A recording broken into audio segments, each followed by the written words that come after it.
Saat itu Presiden Soekarno diberi hadiah berbagai macam ikan koi oleh pemimpin Cina. Kemudian Presiden memberikan ikan tersebut kepada para pembudidaya ikan di Batu, Jawa Timur untuk dikembangbiakan. Benih ini menjadi cikal bakal pengembangan koi jenis lokal. Meskipun kualitas koi lokal masih dipandang sebelah mata, perkembangan usaha budidaya ikan koi terus berkembang. Usaha budidaya ikan koi berkembang baik di daerah Blitar, Jawa Timur. Dari waktu ke waktu, ikan koi lokal ini mengalami peningkatan kualitas. Pangsa pasar semakin terbuka bagi para pembudidaya dengan semakin mahalnya koi impor. Ikan koi lokal menjadi lebih bersaing dari segi harga. Budidaya ikan koi cukup mudah dilakukan. Tahapan-tahapannya hampir sama dengan budidaya ikan mas. Hanya saja yang menjadi krusial adalah ketersediaan bibit berkualitas. Kali ini kami akan membahas mengenai langkah-langkah pembudidayaan ikan koi. Memilih indukan untuk budidaya ikan koi. Memilih indukan memegang peranan penting dalam budidaya ikan koi. Indukan yang bagus secara genetis akan menghasilkan keturunan yang bagus. Indukan berkualitas biasanya dimiliki oleh penangkar atau para pehobi. Bila kesulitan menemukan indukan yang baik, bisa dengan jalan meminjamnya dari para pehobi. Pehobi biasanya mengoleksi ikan koi yang berkualitas, baik untuk dipelihara sendiri maupun untuk kontes. Namun para pehobi ini rata-rata tidak memiliki keterampilan atau waktu untuk mengawinkan ikannya. Padahal, untuk menjaga agar ikan tetap bugar, salah satunya harus dikawinkan jika telah tiba waktunya. Di sini pembudidaya bisa kerjasama dengan pemilik ikan, di mana pemilik diuntungkan karena ikannya bisa dikawinkan dan pembudidaya bisa mendapatkan keturunan berkualitas. Sebagai imbalannya, biasanya si pemilik dipersilahkan memilih 1 atau 2 ekor ikan hasil perkawinan. Selain keturunan atau sifat genetis, calon indukan ikan koi harus memiliki ciri-ciri sebagai berikut. Umur ikan sudah cukup matang atau lebih dari 2 tahun. Memiliki jenis yang sama atau mendekati. Bentuk tubuh ideal, dari atas tampak seperti torpedo. Gaya berenang tenang dan seimbang.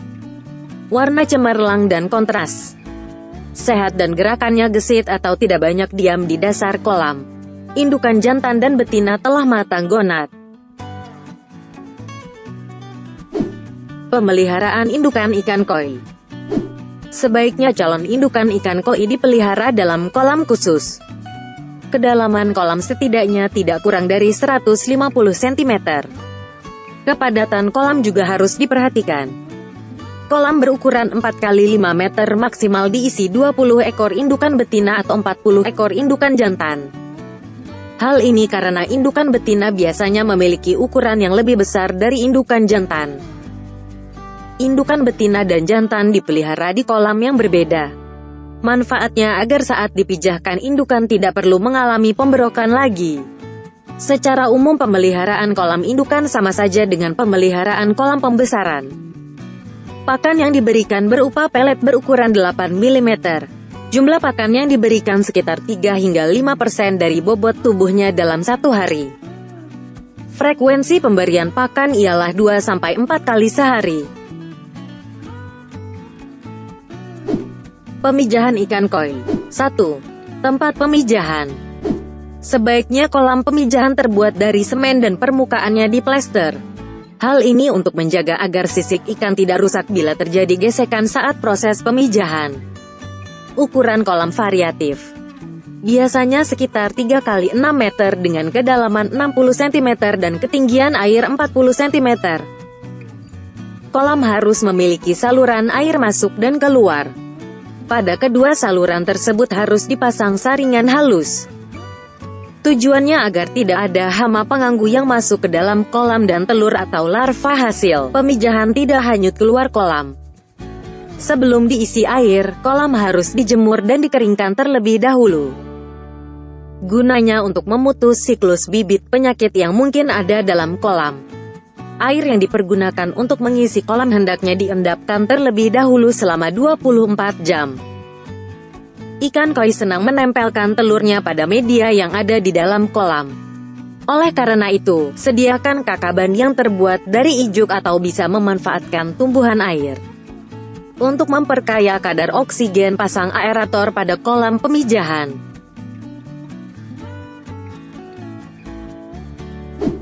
2. Proses pemijahan.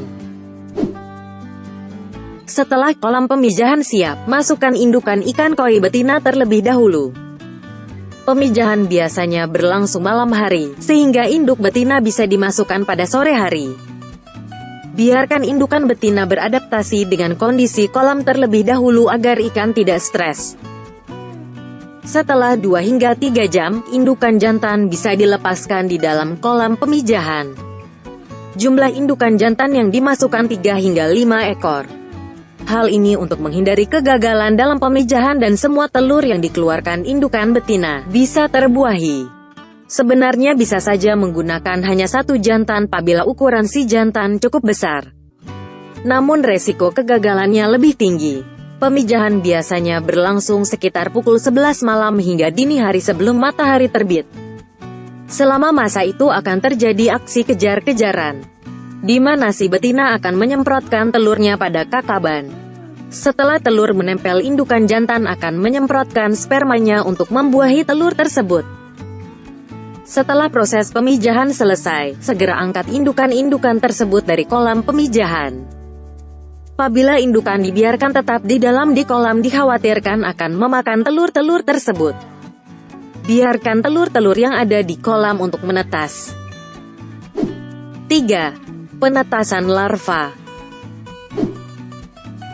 Telur-telur yang menempel pada kakaban atau tanaman air harus terendam dalam air. Oleh karena itu, berikan pemberat pada kakaban.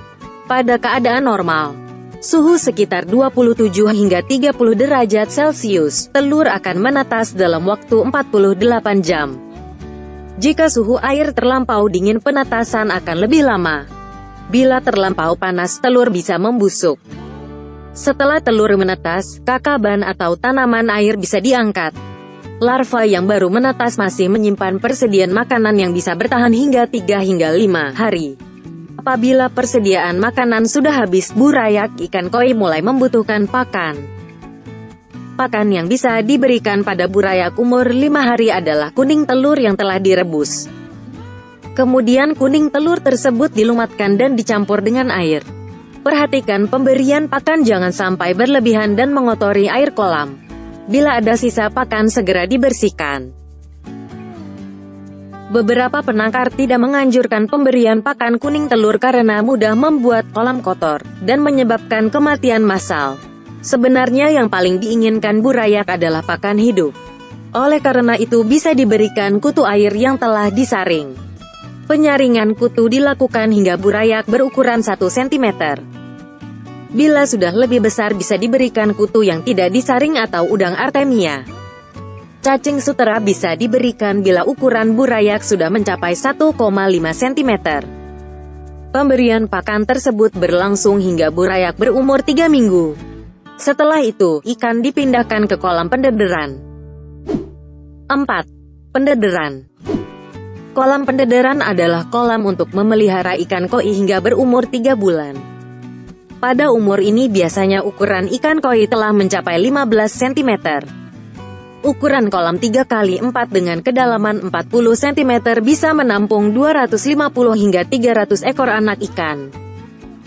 Pada fase ini, pelet sudah bisa diberikan sebagai pakan ikan. Berikan pelet berukuran kecil berukuran 250 mikron. 1 ons pelet cukup untuk 1000 ekor ikan koi. Pemberian pakan dilakukan 2 kali sehari. Untuk membentuk warna, berikan sesekali cacing sutera atau udang artemia. Setelah anak ikan berumur 3 bulan, bisa diberikan pelet kasar sesuai takaran. Berikan pelet hingga ikan kenyang. Bila dalam tempo 5 menit pakan tidak dimakan dan tersisa di kolam, berarti ikan sudah kenyang. Pemberian pelet dilakukan 2-3 kali sehari. Penyortiran ikan koi. Penyortiran ini berguna untuk menentukan tingkat harga. Ikan koi yang berkualitas tentunya dihargai lebih tinggi. Penyortiran dalam budidaya ikan koi sudah bisa dilakukan sejak ikan berumur 1 bulan. Pada umur tersebut ikan cukup kuat untuk dipindah-pindahkan. Atau kalau ingin lebih aman, lakukan setelah ikan berumur 3 bulan.